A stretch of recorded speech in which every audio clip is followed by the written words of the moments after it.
যোৱাকালি কৃষি বিভাগৰ মাননীয় মন্ত্ৰীগৰাকীৰ সৈতে এক আলোচনা আছিল। সেইবাবে যোৱাকালি মই নাছিলোঁ, ৰাতি আহিছোঁ আৰু পুৱা দৌৰাদৌৰিকৈ আমাৰ সমষ্টিত য'ত য'ত বানত আক্ৰান্ত হৈছে লোক খা খবৰ লৈছোঁ। আপোনালোকে গম পাইছে যে মাননীয় মুখ্যমন্ত্ৰীও আহি আছে, কণ্টেক্ট পিছত পাবহি। তো ইয়াত এটা কৃষি বান্ধ আছিল, 2013 চনত এইটো টিকাভাৰ কৰিলে ৱাটাৰ ৰিচোৰ্চে। তো ব্ৰহ্মপুত্ৰৰ বাঢ়নি পানী সোমোৱাৰ কাৰণে আমাৰ জিলাখনত প্ৰায় 41খন ৰেভিনিউ ভিলেজ এতিয়া এফেক্টেড আৰু প্ৰশাসন জোৰদাৰ লাগি আছে, ৰেস্কিউটো লাগিছে। খন্তেক আগতে এটা খবৰ আহিল যে এগৰাকী মহিলাৰ ষ্ট্ৰোক হৈছে, ততাতৈয়াকৈ নাওগুৰি লৈ আনিছে, উদ্ধাৰ কাৰ্যও চলি আছে। আৰু ইয়াৰ সচৰাচৰ ৰাইজে ঘৰ এৰিব ইচ্ছা নকৰে, ৰিলিফ কেম্প সেইবাবে কম।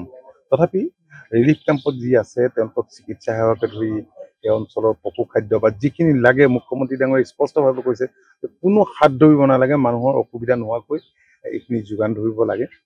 ৰাইজেও সহযোগিতা কৰিছে। যোৱাকালি ৱাটাৰ ৰিচোৰ্চৰ মন্ত্ৰী পীযুষ হাজৰিকা ডাঙৰীয়াও আহি গৈছে আৰু খুব খৰতকীয়াভাৱে ইয়াত য'ত এনেধৰণৰ আনফৰ্চুনেট ঘটনা মানে মথাউৰি ভাগিলে আৰু যাতে নাভাগে বা এইখিনি ঠিক ঠাক কৰিবৰ কাৰণে যাৱতীয় ব্যৱস্থা ইতিমধ্যে গ্ৰহণ কৰিছে। যিখিনি আন্তঃগাঁথনি ক্ষয় ক্ষতি হৈছে সেইখিনি ঠিক ঠাক কৰিবলৈ ব্যৱস্থা গ্ৰহণ কৰা হ'ব। নাই, পশুধন পৰ্যাপ্ত পৰিমাণৰ যোগান ধৰিবলৈ ব্যৱস্থা কৰা হৈছে আৰু ইতিমধ্যে ধৰি আছে।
যোৱাকালি কৃষি বিভাগৰ